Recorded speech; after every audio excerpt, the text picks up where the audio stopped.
Primero, licenciado, para fines de registro y aclarar, ¿usted sigue trabajando para el gobierno, para el Estado? ¿Cuál es su cargo o ya dejó completamente la función pública? En la actualidad estoy como docente investigador del Instituto de Investigaciones Económicas de la UMSA. No estoy en ningún cargo. Mi función de embajador en el mes de mayo concluyó y obviamente retorné a Bolivia. Como exministro de Educación, ¿cómo evalúa el modelo educativo que se imparte en los colegios públicos, en los establecimientos públicos? No, de hecho, como modelo educativo, tuvo una finalidad, un fin específico, y era el de democratizar el derecho a la educación. Y a partir de ello, el de incorporar elementos que desde el punto de vista normativo, desde el punto de vista de contenidos curriculares, desde el punto de vista administrativo, hagan que la educación sea accesible a todos los sectores de la sociedad. Por ello es que se trabaja en función de armar un mapa de la sociedad, y en cada uno de los espacios que ese mapa nos presentaba, se fue planteando respuestas educativas a las problemáticas educativas existentes desde tiempos pasados. Y a partir de ello se fue resolviendo problemas estructurales que la educación tenía. Por lo tanto, si hacemos una evaluación, innegablemente como parte interesada, puedo decir que la respuesta de la ley educativa Avelino Siñana y Lizardo Pérez fue positiva en el marco de sentar las bases y garantizar el acceso a la educación y el cumplimiento del derecho a educación como un principio social y universal. ¿Cuáles son los desafíos pendientes de la educación boliviana? De hecho, uno de los temas centrales y fundamentales es hacer que responda a las necesidades de la población en función de los contextos y de los requerimientos que la población tenga, que la sociedad, la familia, las regiones requieran. El concepto de calidad, que innegablemente está inmerso en esto, es uno de los temas que se tiene que trabajar tanto en la comprensión de lo que es el tema de calidad, como en su llegada a los sectores de la sociedad como respuesta educativa a las necesidades sociales. Aquí lo que quiero decirles, no quiero caer, y creo que es un error, caer en la simple identificación de que el tema pendiente es el tema de calidad educativa. Sí, está inmerso como uno de los temas fundamentales, pero la concepción que se ha estado manejando sobre ese tema pendiente está, yo creo, distorsionada. ¿Por qué?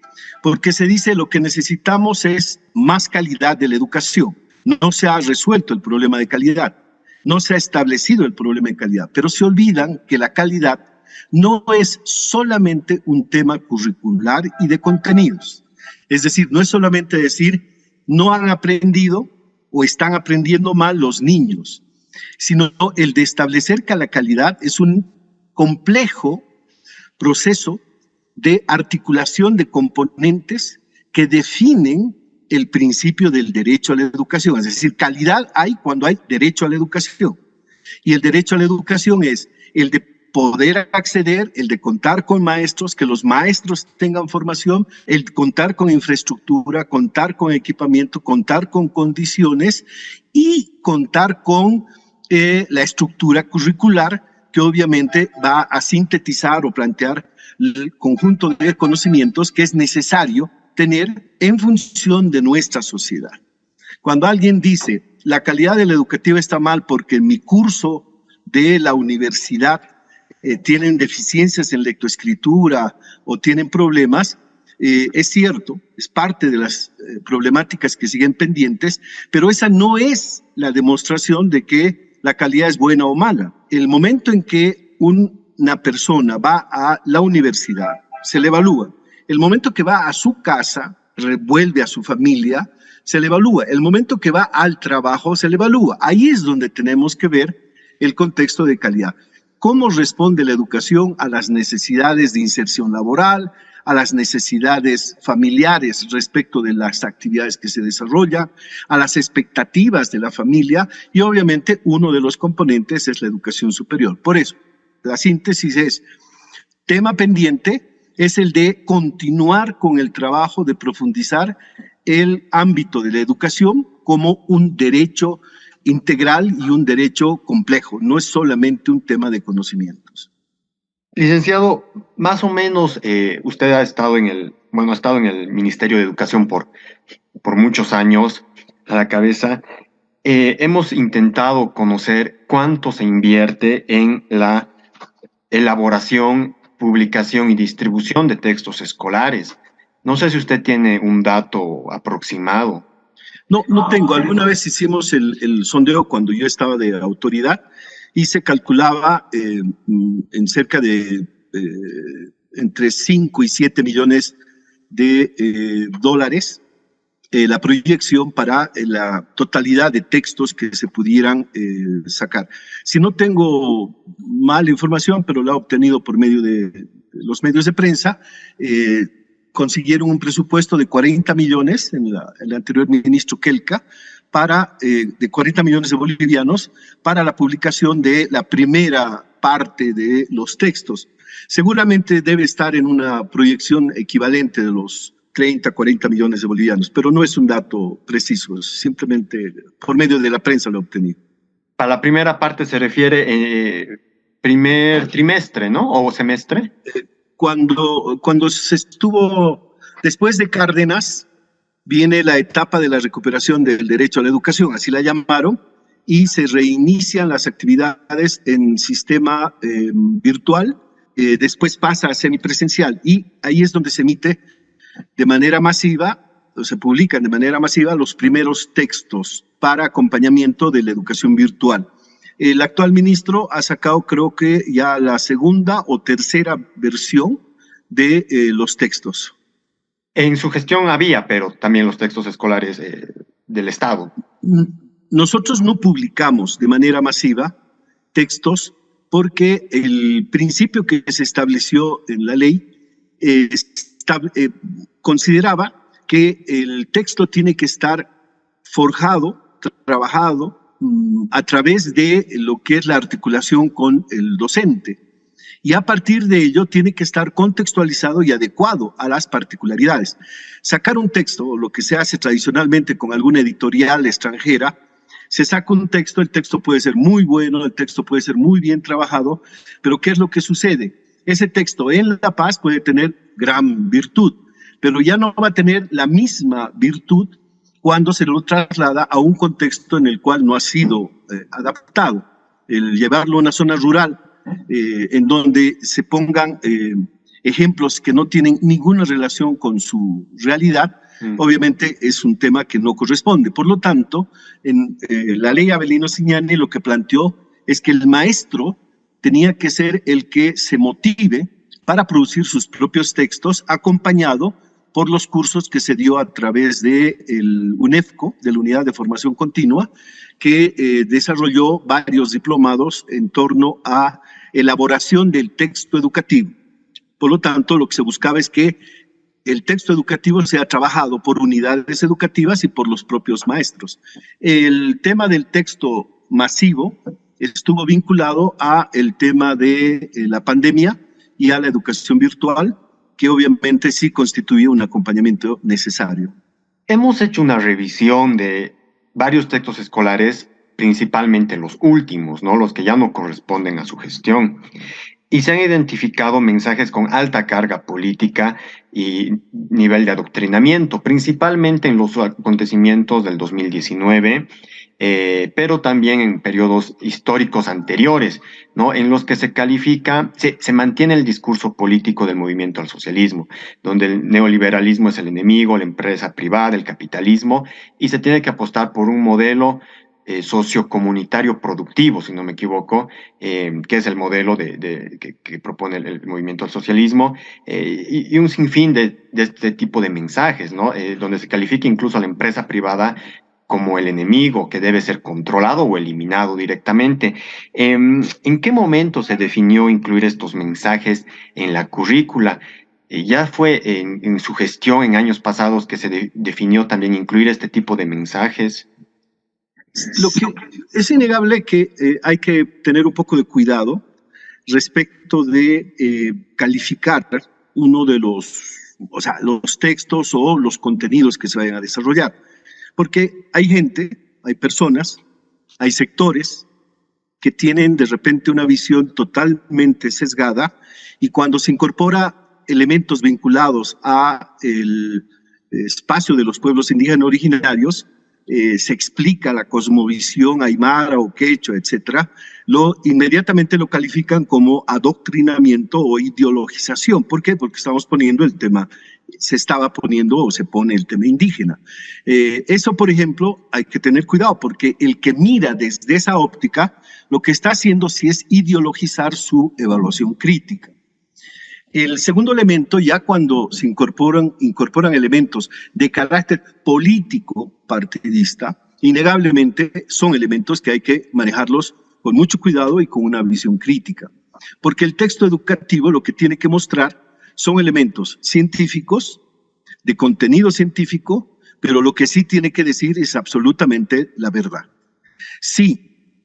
El 2019 se violentó la democracia en Bolivia, el texto tiene que incluirlo, porque no es un tema de que lo escriban unos, que lo escriba Carlos Mesa y que ponga en su texto de historia futuro, no ve que en una lucha democrática se violentó la constitución política del Estado y se generó una situación de ruptura del proceso democrático. Se da cuenta cómo él, con su visión, en todo su derecho, va a poner esa su visión. Ese texto va a ser usado por algunos docentes, como seguramente lo es en muchos colegios.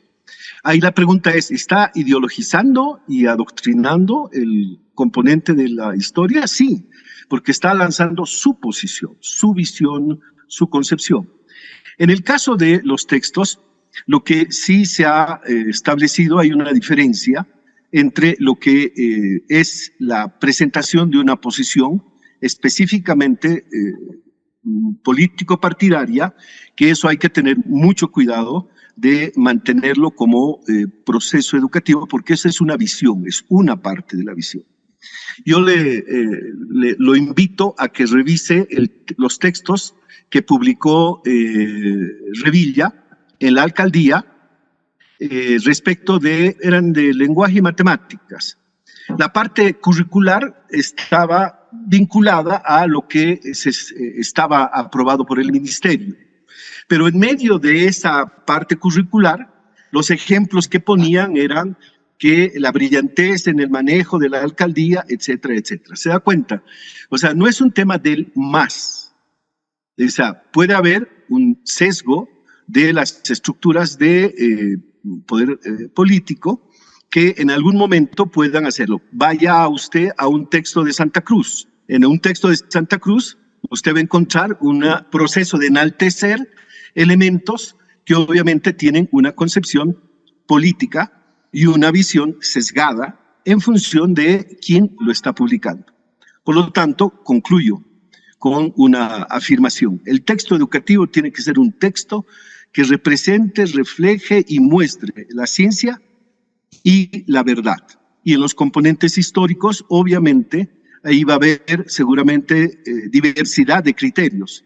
Y ahí es donde se tiene que intentar buscar la mayor objetividad. Pero el hecho de que en un texto educativo ahora se ponga que en el 2019 hubo una ruptura del proceso democrático y se estableció un mecanismo de inconstitucionalidad al generar esta ruptura democrática, yo considero que sí es parte del contexto histórico. Lo que seguramente otros historiadores lo pondrán en otra visión, pero esa es su concepción, su visión y su interpretación ideológica. Sin embargo, usted señala que es importante ver el tema de visiones, ¿no? En los textos se hace énfasis justamente en lo que se denomina un golpe de Estado, una movilización por el 21F, pero no se señala antecedentes históricos y también objetivos como el desconocimiento del referéndum el incumplimiento, bueno, el incumplimiento de la Constitución Política del Estado y a través de una resolución, un fallo que saca el Tribunal Constitucional, y este tipo de elementos que corresponden también a hechos históricos. Claro, pero ahí usted lo que me está mostrando y me está reflejando es una posición, un criterio. Esa es una de las visiones que tiene el país. Se da cuenta que No, pero es muy difícil. son hechos históricos, me refiero. O sea, sí No, hubo pero son históricos interpretados.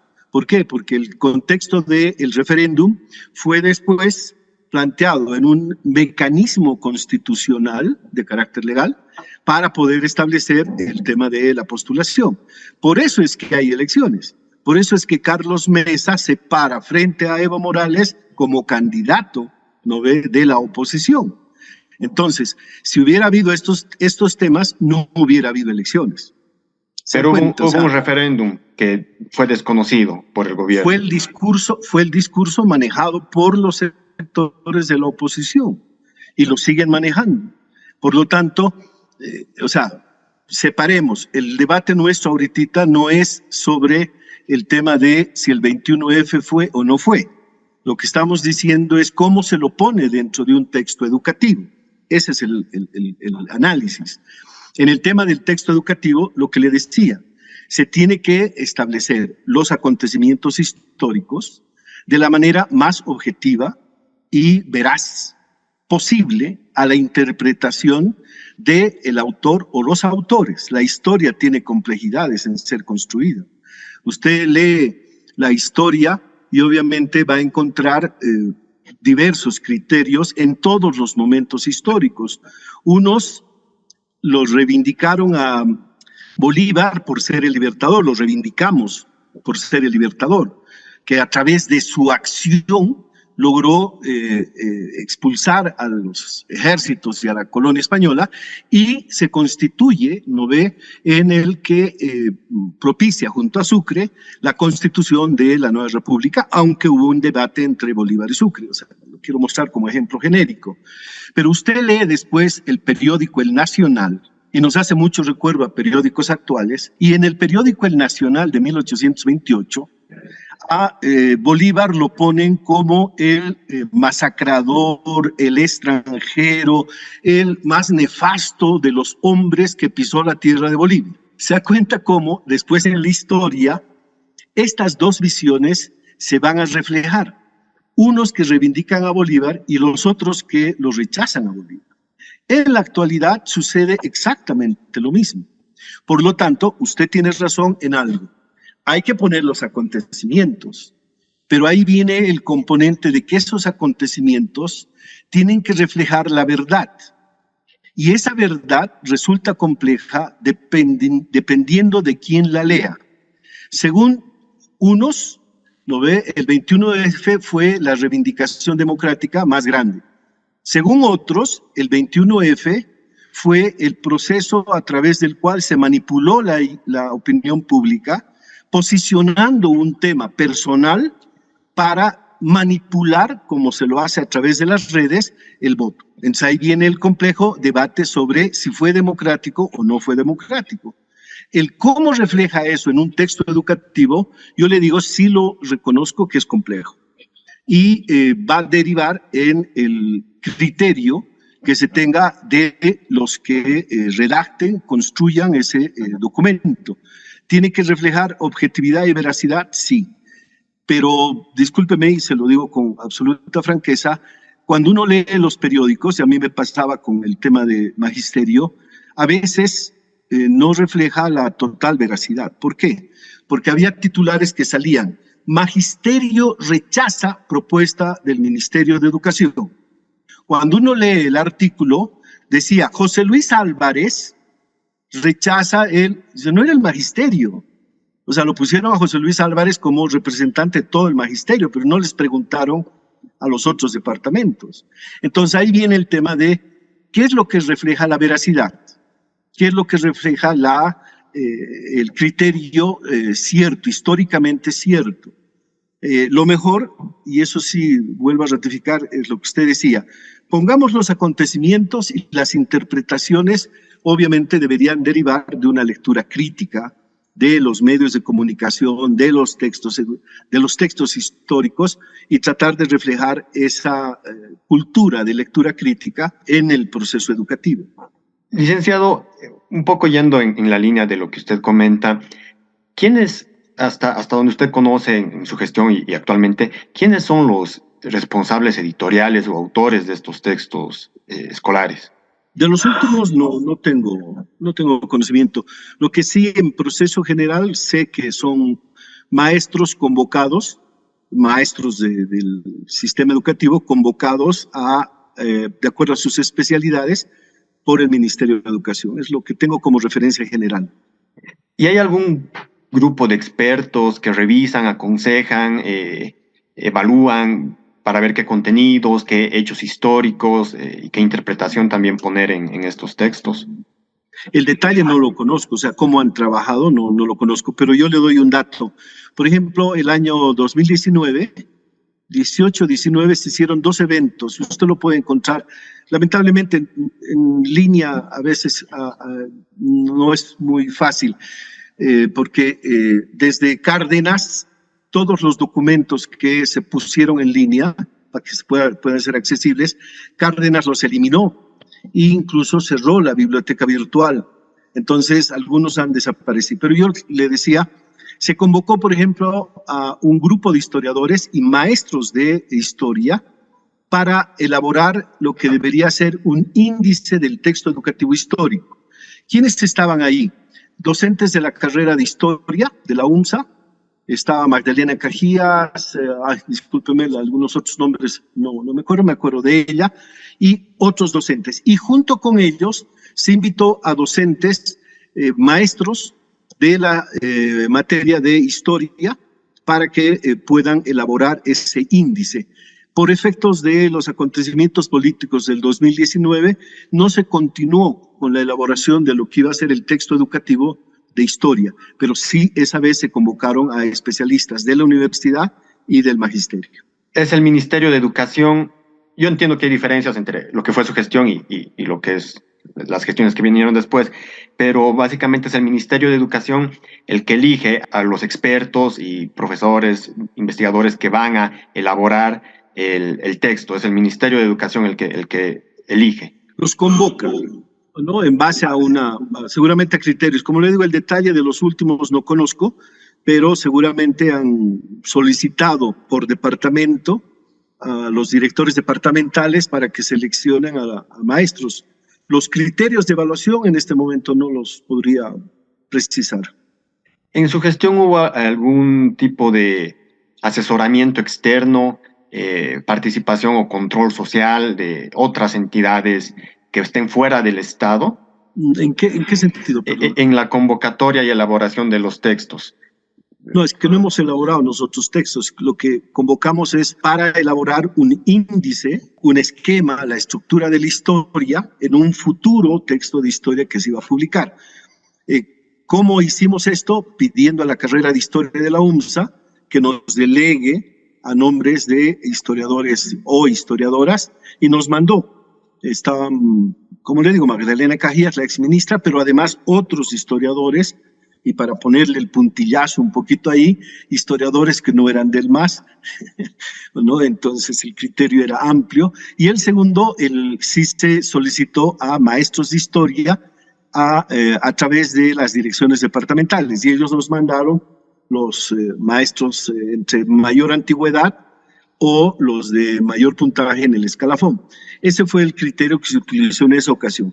Ahora no sé cómo lo hacen, pero le paso 2 datos para que usted tenga la información completa.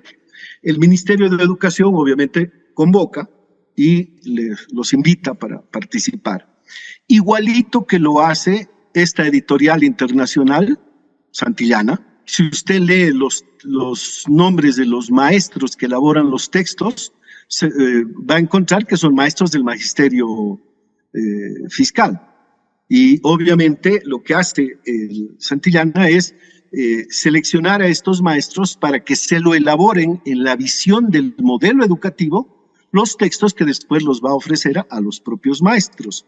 Lo mismo hace la editorial de la Madre Micaela en Santa Cruz, que es la editorial de la Iglesia Católica, que convoca a maestros, ella los invita o los contrata y hacen los textos que después van a ofrecerlos primero en los colegios de convenio y después en los colegios restantes. Es decir, el criterio es el mismo, sea la iglesia, sea un grupo privado o sea el Ministerio de Educación. Invita en base a una selección determinada de maestros y especialistas. Volviendo un poco ya para ir cerrando la entrevista a lo que usted mencionaba y menciona ahora, es el tema de que la ideologización o el componente interpretativo, podemos llamarle adoctrinamiento en algunos casos, que se colocan en los textos escolares, no es único de un determinado gobierno. Conversamos con algunos especialistas y nos han dicho que esto viene desde siempre en Bolivia, en otros países, en el mundo, y usted señalaba que también se da en casos de gobiernos regionales, municipales. La educación de por sí se entiende que debería ser liberadora y crítica, ¿no? ¿Por qué se apuesta desde el Estado, desde el gobierno, desde gobiernos locales, desde grupos privados, desde grupos religiosos, al adoctrinamiento, a la puesta de una visión, de una interpretación, y no se fomenta a través de los textos y de los maestros una educación crítica, donde justamente, como usted decía, el estudiante conozca todos los hechos históricos y elabore su propia visión, su propio pensamiento, que puede ser muy distinto, puede ser afín a uno de los bandos o muy distinto, ¿no? Y bastante singular y único, digamos, este pensamiento. ¿Qué es lo que falla ahí? ¿Por qué no se hace eso y se hace lo opuesto? Claro, hay dos elementos que son importantes de considerar. El primero, hay que tener cuidado en confundir adoctrinamiento e ideologización. Adoctrinar e ideologizar son dos términos diferenciados, no se los puede utilizar de sinónimos. Ideología es el conjunto de elementos que configuran un pensamiento y que obviamente interpretan lo que es el contexto de la vida, la cultura, la educación, todos los elementos relacionados a la vida, nuestra comprensión de nuestra vida misma. Y por ello es que ideología todos tienen. O sea, nadie está desideologizado, porque si estuviera desideologizado, usted no tendría ninguna opinión sobre ningún elemento que configura su vida, o su cultura, o su medio, o su espacio en la sociedad. Entonces, eso hay que diferenciarlo. Y adoctrinar está vinculado a direccionar, a decirle a alguien cómo tiene que pensar y cómo tiene que actuar. Y eso generalmente en los partidos sucede. Y ahí viene la segunda pregunta, el segundo elemento. No sé si usted los ha revisado, en el tema de los textos, de repente yo no los he revisado en detalle, o en el tema de la currícula, yo elementos de adoctrinamiento no encuentro.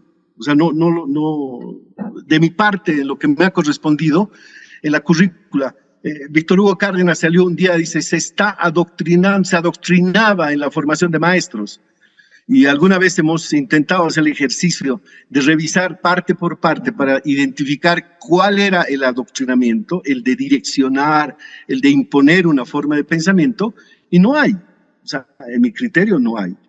Ideologización sí es el de plantear una interpretación, una forma de ver, una forma de comprender la vida en sí mismo, la sociedad, el mundo, ¿no ve? Unos lo ven de una manera y otros lo ven de otra manera. Por lo tanto, lo que va a incorporarse innegablemente son estas visiones. En el contexto de los textos educativos, lo que se tiene que tratar imperiosamente de evitar es adoctrinamiento. Bajo ninguna circunstancia se puede aceptar elementos de adoctrinar. Pero ahí viene la pregunta, ¿dónde está el adoctrinamiento?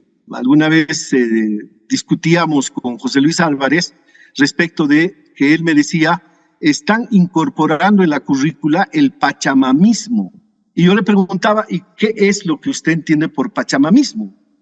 El de incorporar las formas místicas, sobrenaturales, ¿no ve?, de la interpretación de la vida. Yo le digo, perdón un segundito, tú eres maestro de matemáticas y lo primero que haces cuando ves la introducción a la matemática es dar la historia de las matemáticas.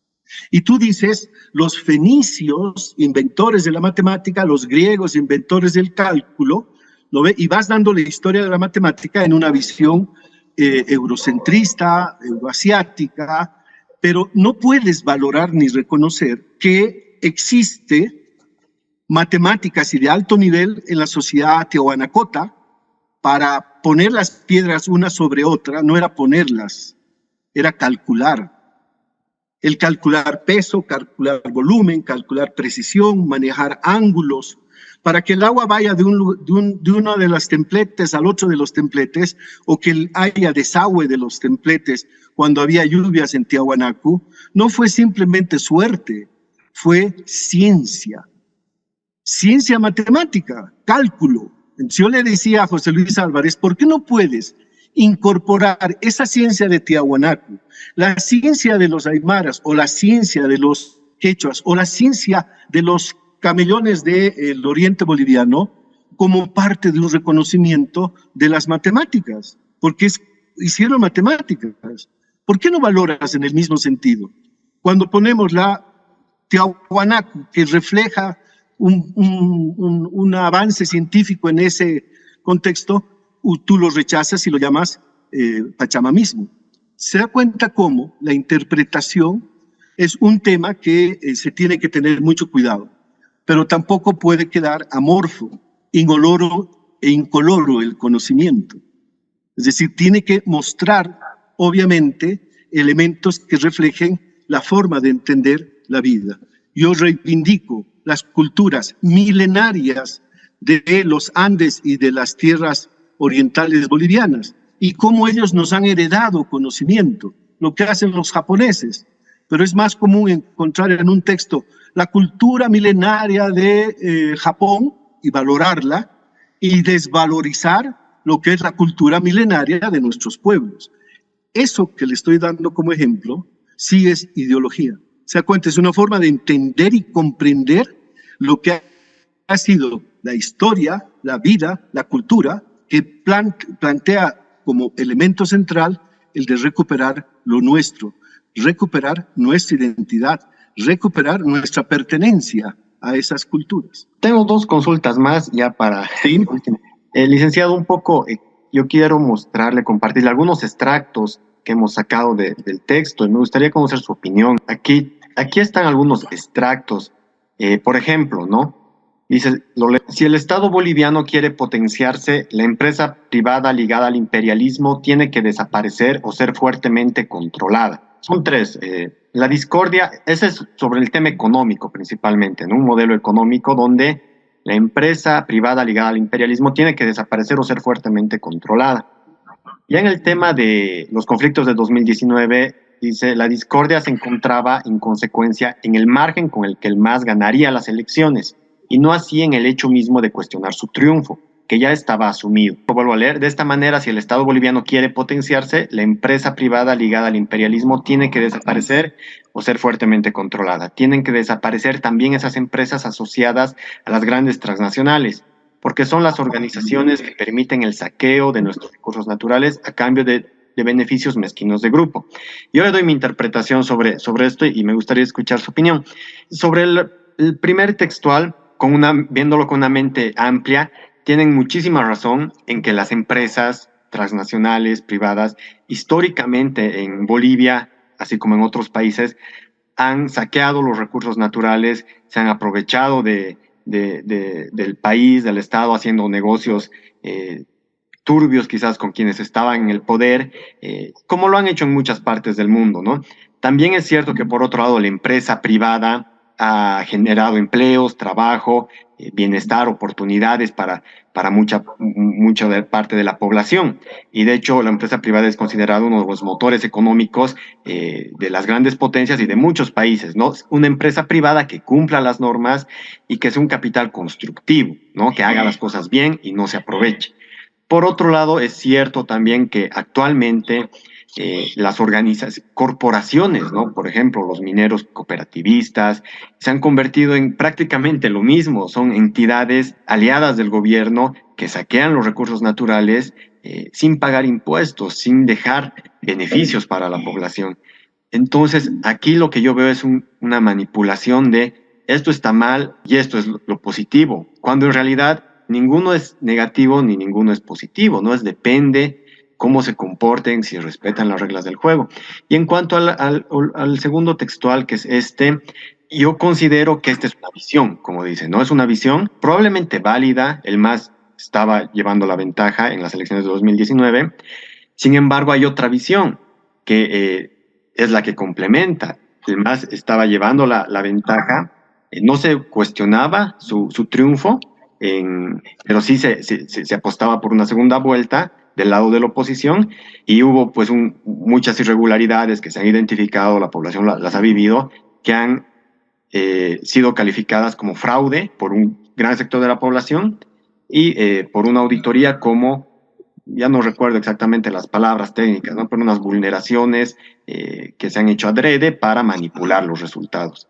Entonces, estos son textuales que se enseñan a los estudiantes y que corresponden a una sola visión y no un pensamiento crítico, no mucho más amplio.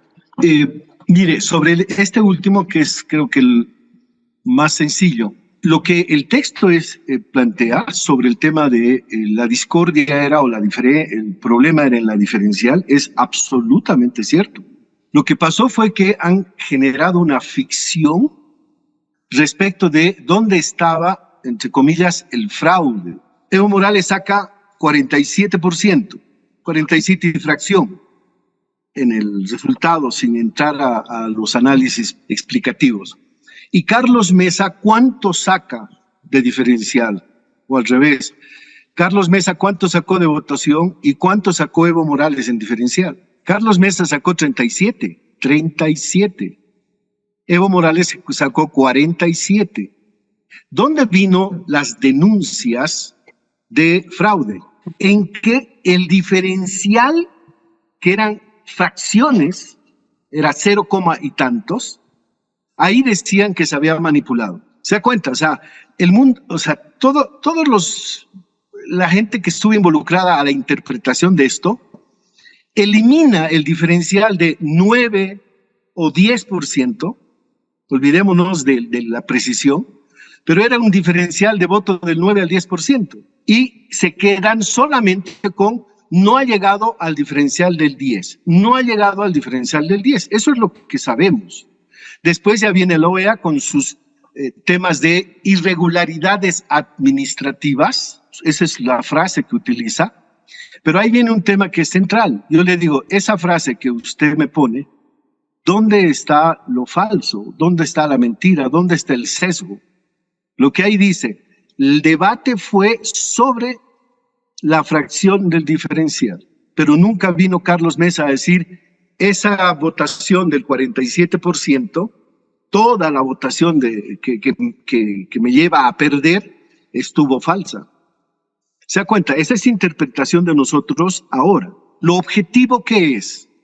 Lo objetivo sería poner, en el primer resultado que sale, Carlos Mesa tuvo 37 y fracción, y Evo Morales tuvo 47 y fracción. Pero el imaginario de la gente, y si usted le pregunta a cualquiera que es opositor al gobierno del MAS, dice, ha habido fraude, y uno le pregunta, ¿cuánto de fraude ha habido? Y le va a decir, no, es que han manipulado hasta ganar la elección. Mentira. O sea, lo que está planteado ahorita en el texto, yo le digo, de repente está mal redactado. Sí coincido en que hay una mala redacción, pero lo que contiene no es mentira, es cierto. El debate fue sobre el diferencial para el 10%. Ese fue el debate, porque nadie dijo, Evo Morales ha logrado esta diferencia con Carlos Mesa a través del fraude.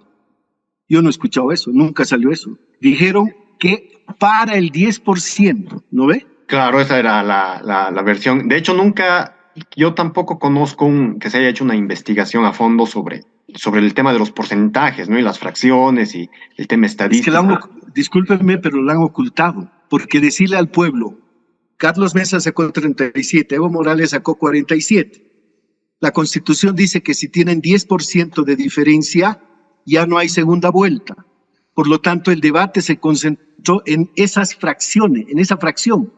0,3, 0,5, 0,7. Ese fue el debate. Y ahí fue donde vino el discurso políticamente armado y manipulado para decir fraude, fraude, fraude, fraude. ¿En qué sentido? En que el diferencial, ¿no ve?, daba el 10%, 10,1%. Por lo tanto, ya no había segunda vuelta. Y sale el tema del debate porque obviamente había una complejidad en el tema de la forma como se presentó la información. Yo le digo, en la última elección nadie dijo nada de lo que no hubo conteo rápido o el sistema ese que fue cuestionado en la primera. TREP, ¿no? El TREP, ¿no ve? Obviamente ahí se ve que el tema todo estaba en función de el objetivo político. Pero ese es uno, sobre ese párrafo, y si debería ir en el texto educativo, sí o no. Mejor redactado, creo que sí debería estar, porque no dice ninguna mentira.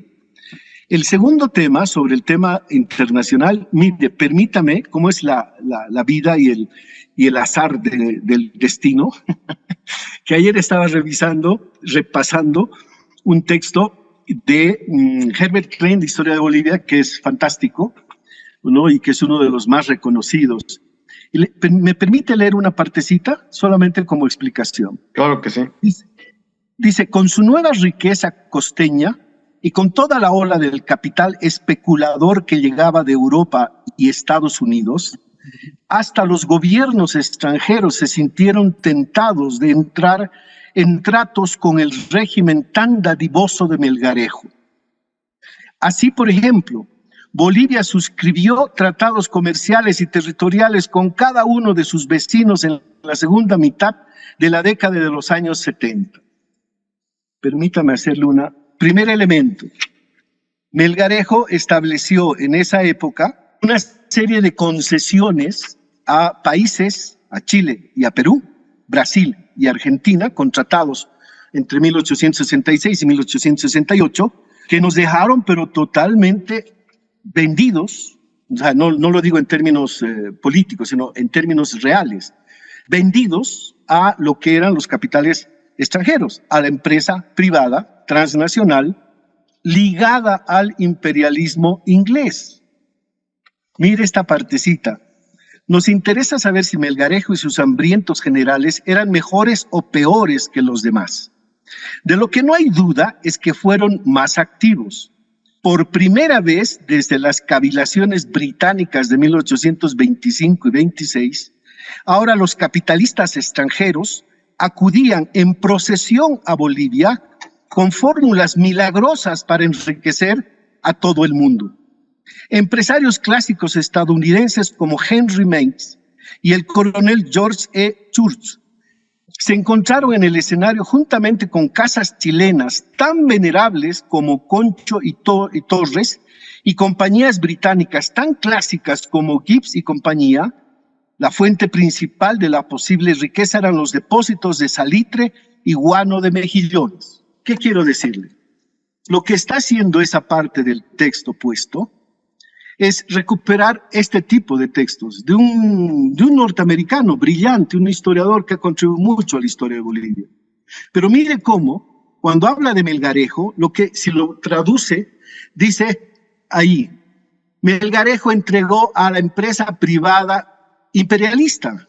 En esa época el imperialismo era el imperialismo inglés. Como los capitalistas bolivianos, la empresa privada boliviana, Aniceto Arce, Gregorio Pacheco y Aramayo, no tenían interés en invertir en el litoral boliviano, les cedieron la inversión de capitales en el litoral, en Mejillones, en Caracoles, etcétera, al capital chileno, capital peruano, ligado a los capitales imperialistas ingleses. Se da cuenta, lo que le estoy diciendo no es discurso político, es historia. Historia registrada en Carlos Mesa, en Herbert Klein, en todos los libros de historia. Así fue el gobierno de Melgarejo, que entrega nuestros recursos del litoral a los capitales imperialistas ingleses, ligados a capitales chilenos y peruanos. Eso permitió que en 1879 los chilenos nos digan: nosotros somos dueños de esto y no vamos a permitir que nos cambien las condiciones de juego, y viene el famoso pretexto de el incremento en el impuesto de guano salitre, del salitre, y a partir de ello el desenlace de la guerra.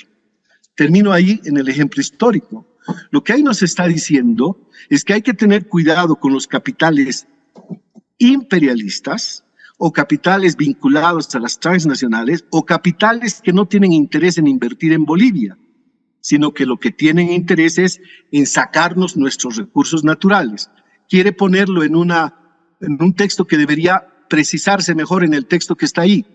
Bolivia en este momento tiene la riqueza más grande en el litio. Tenemos que proteger nuestro litio de los capitales imperialistas, como el de Elon Musk, que quieren apropiarse del litio para sacar un beneficio extraordinario a costa de los recursos naturales de Bolivia. Es la interpretación que yo le hago del texto que está ahí, que sí hay que tener cuidado respecto de la interpretación genérica de la empresa privada. O sea, la empresa privada no es un tema del mal en sí mismo, ¿no ve? Es qué rol juega la empresa privada. Si la empresa privada juega un rol de intermediario para sacar nuestros recursos al extranjero sin beneficio para Bolivia, es una empresa privada que no hay que fortalecerla. Si es una empresa privada que promueve la industria nacional, genera empleo, genera un engrandecimiento de la patria, hay que promoverla. Porque es también cierto, ahora justamente lo que se da, ya no es, bueno, sí son empresas privadas, lo que ocurre con el oro, son cooperativas que se llevan los recursos naturales y hay capitales extranjeros, colombianos y chinos, que están por detrás, ¿no? Entonces, esto también es una realidad, pero son cosas que no se mencionan. ¿Por qué? Porque el cooperativismo aurífero es un fuerte aliado del partido gobernante, lo mismo que los países, que el país de China.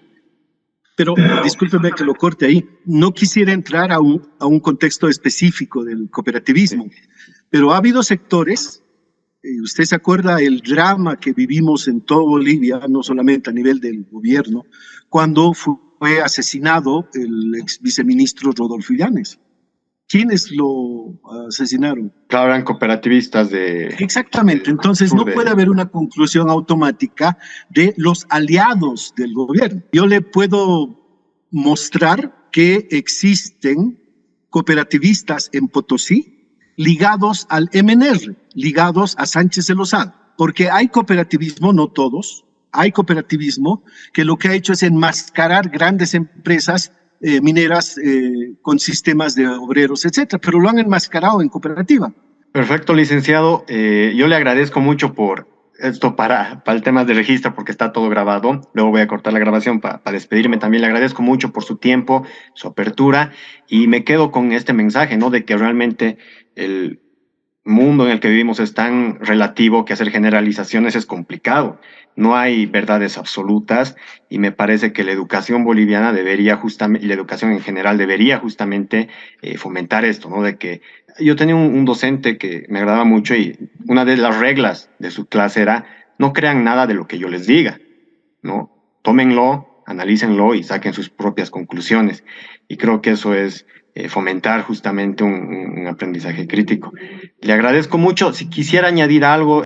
No, de hecho, es un aspecto que es muy importante, el de, como le decía, la educación incorporar los elementos de la ciencia, y la ciencia lo que hace es recuperar una lectura de la realidad y la lee la realidad en un contexto de veracidad, ¿no? La ciencia misma es relativa, así como la verdad es relativa. ¿Y por qué digo la verdad relativa? Porque a partir del conocimiento, de la investigación, es que se va confirmando o negando elementos que antes los considerábamos como válidos. Y permítame hacer una sola conclusión. El tema del informe de la OEA respecto de lo de noviembre del 2019. La verdad absoluta para una parte de la población boliviana fue el tema de que la OEA confirmó un fraude. Y va pasando el tiempo y, en mi criterio, va a pasar un momento en donde ya se entreguen los documentos y se pueda verificar que la OEA no había dicho la verdad. O puede que se confirme que la OEA había dicho la verdad. Ese momento, la historia se va a reescribir, ¿no ve? Unos la creerán, otros no, pero se va a reescribir. Así como las ciencias vinculadas a la astrofísica, ¿no ve? Hablábamos nosotros en mi época de una cantidad de planetas y un universo. Ahora hablamos de más planetas en nuestro sistema solar, pero además hablamos de multiversos. Es decir, hay más de un universo. Esa es parte del desarrollo de la ciencia a través de la investigación. Y eso es lo que hay que, creo, fortalecer. Lo más importante es eso. En la política es más complejo, porque ahí, igual que en la religión, creemos o no creemos. Y este es uno de los componentes que lo vuelve complejo. Lo más importante es encontrar fuentes veraces. Y obviamente ahí lo importante es el de aprovechar los elementos de la comunicación. Por eso yo me interesé cuando me dijo, siendo un tema complejo, me interesó para decir mi criterio y obviamente mi verdad, y poder contrastar con lo que otros pueden decir en su propia óptica. Yo le agradezco muchísimo este espacio y puede estar atento a la publicación.